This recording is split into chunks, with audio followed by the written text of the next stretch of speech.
I went into the old Honda dealership today, yeah, because I wanted to book this in for the 600 mile. It's done 300 miles now, so, or about 320. So I need to get this booked in for the old service Rooney, and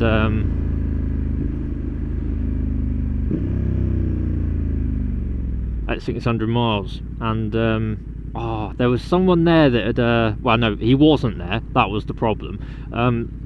When I first was looking at this bike, there was a Grom, and they don't have Groms on display at Abingdon Honda, which is annoying because that's like the other bike that I'm interested in. And yeah, it's annoying. But anyway, they don't have them on display, and when I went in there to look at this, I was like, oh, do you know what, I want to look at your Grom. And they were like, we ain't got a Grom, but we've got a guy that bought a Grom in October, put down the deposit for one. So they was like, you can't see it on it, you can have a look at it. And I was like, oh yeah, right. Anyway, so he bought it in October, waiting for the 24 plates, which I didn't buy this in October, I wouldn't have waited that long, but I also bought this ready for the 24 plates, and which was the start of this month, start of March, and he just never showed up. So he paid a deposit for a bike in October, and they rang him up like near to the first and was like, bro, do you want your bike? Well, I mean, they didn't, because he didn't actually answer. So yeah, who knows what happened to that guy. But yeah, what I was saying before I went off chatting shite is essentially I really like the Grom, and it could actually be my next bike. I've got so many bikes that are on my, like, oh, I just want to buy it, I just want to buy it. So I've on the radar, I've got a CB125F, which you're going to be like, what the fuck? Because it's nothing special. I don't know why, man. I done my CVT on one and it just sort of like clicked. Like, it was underpowered as fuck, don't get me wrong. Even for a 125, they're pretty dead. I just, it's so cheap, man. It's just like a. Anyway, what would actually, instead of that, what I'd actually buy as a Grom?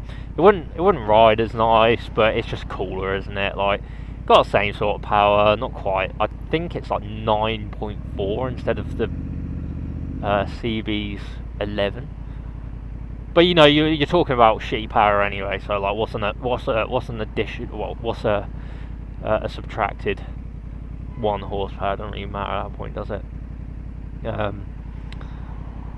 So yeah, I'm looking at the Royal Enfield Meteor. I want a 125 because, like, I actually think that, like, more people would watch the channel if I had a 125. Like, it seems like, the sort of people that well, not the sort of people I'm generalising, but a lot of the people that watch all the motor vlogs are like sort of CBT age, 125 age. So it would be cool to have a 125, because then they might watch, because I've got 125. I don't think many people really watch these bigger bike stuff, but what do I know? And I would like to do some cool 125 challenges, like driving from Land's End to John O'Groats. I'd do that. That would be cool. I would like that.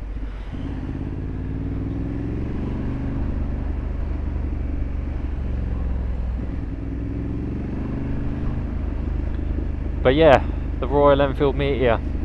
I know that is an old man's bike, but I want the Meteor 350, man. They're like £3,000 out the door.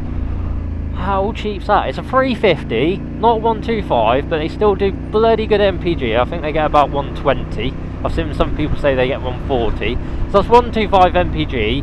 You've got 20 horsepower. So that's, sort of double the Grom and the CB125F. It's still shit slow. I think they get to about 70 mile per hour max, but it's like a big cruiser. I saw one driving through Oxford. It's actually day before I picked this up, and I just thought it looked so cool. And for £3,000. But the only reason it's slightly putting me off that one is because you ain't got that Honda reliability. It's a Royal Enfield. I think they're made in India now or something. So yeah, the Royal Enfield Meteor, man, I know that is an old man's bike, but I want the Meteor 350, man. They're like £3,000 out the door. How cheap's that? It's a 350, not 125, but they still do bloody good MPG. I think they get to about 140. So that's 125 MPG. You've got 20 horsepower. So that's, sort of double the Grom and the CB125F. It's still shit slow. I think they get to about 70 mile per hour max, but it's like a big cruiser. I saw one driving through Oxford. It's actually day before I picked this up, and I just thought it looked so cool. And for £3,000, So you've not got that reliability, and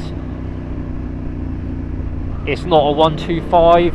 And I kind of like, even though I've made a video saying I wanted to skip the 125, I still want to try a 125. I just didn't want that to be the only thing I could, you know, I could have. So yeah, maybe a Grom or a Meteor, don't know. For some bigger bikes in the future, like a couple of years, I'm looking at the Indian Scout Bobber,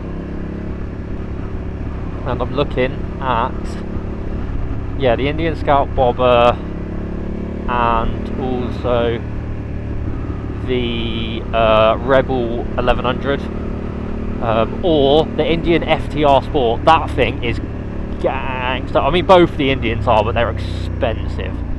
I mean, they're both like 15 Gs, and really what you're getting for your money is not fantastic. They just look fucking sick, and they sound the tits. But you know, an MT-09 that would probably be quite like just as good or better than the FTR is like, what, 9 grand out the door?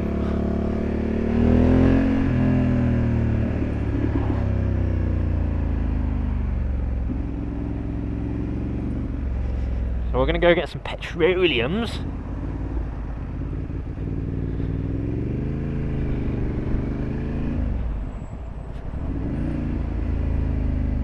Petroleums on the CB750 Hornet. Yeah, yeah, yeah. I love spending my money on the petrol. Yeah, yeah, yeah.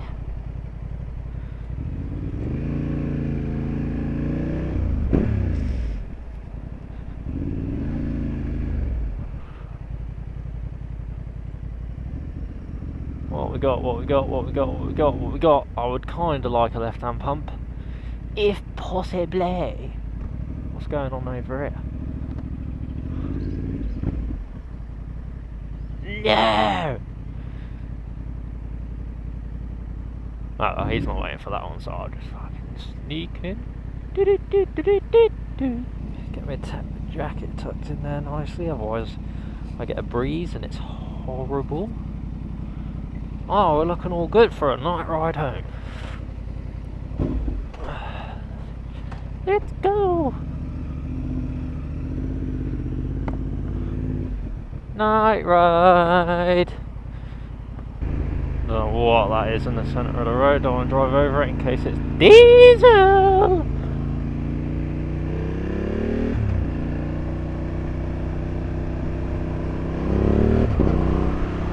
Woo, this bike, man. It's just saucy, that's what it is, it's sauce.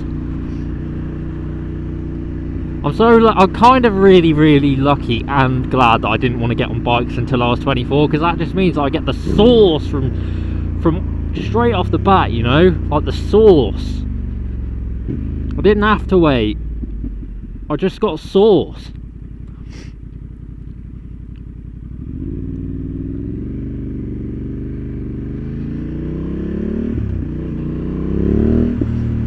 Oh yeah.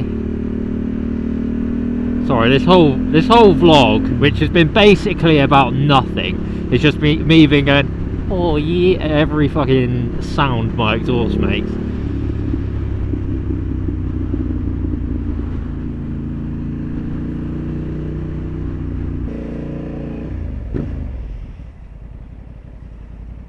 To the friend, to the key, yeah, yeah.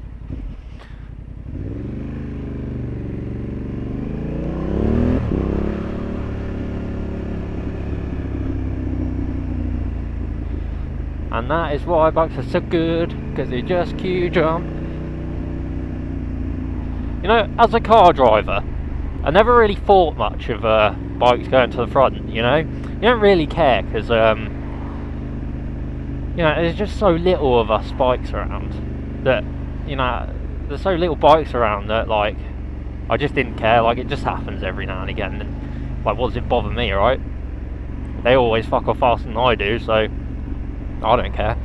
But I've seen videos of car drivers get really angry. They feel like, you know, they're being proper queue jumpers about it. But to be fair, I'm going to take off much faster than you are in your fucking car. So, like, what's the problem? It's not as if, like, it's 50-50, you know, car to bike ratio. It's like 1% bikes out on the road, and at this time of year it's probably like 1 in every 200.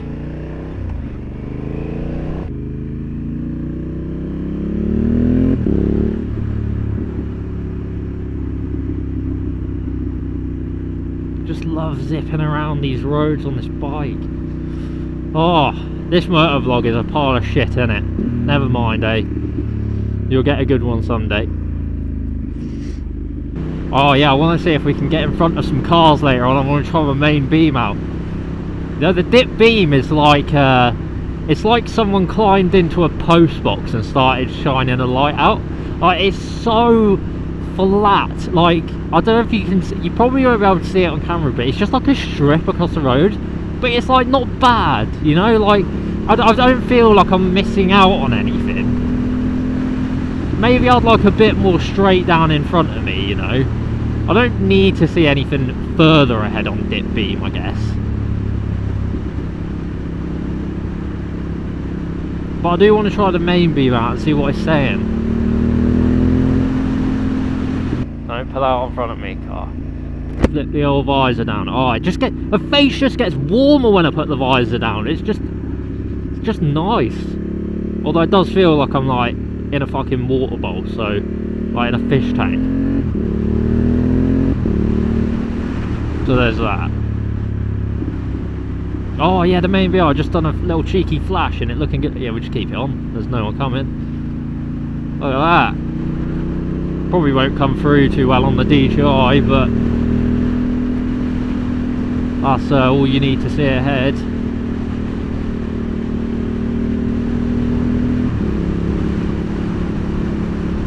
That suits me. That suits me. That's good. I'd say I'm a little bit disappointed in the low beams, but the high beams, I mean, spot on really. You can't complain about the high beam. You know, it doesn't flood the fucking, it doesn't turn the night into day, but it just absolutely, it's like a really powerful torch straight down the middle of the road. Like, you don't need to see any more. Like, it almost feels as if like it's so direct that I could just keep the fucker on and like it would actually bother no one else. I'm not going to do that.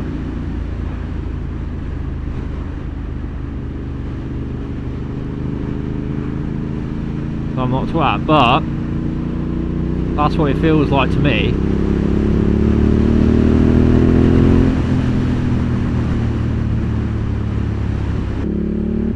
I don't trust this road though. This road is like fucking mud haven. So we're going to take it easy around here. Mud haven. It was snow through here the other day. I came down here on the 1st, the day that I picked up the bike. There was just full of snow. I was like, what the...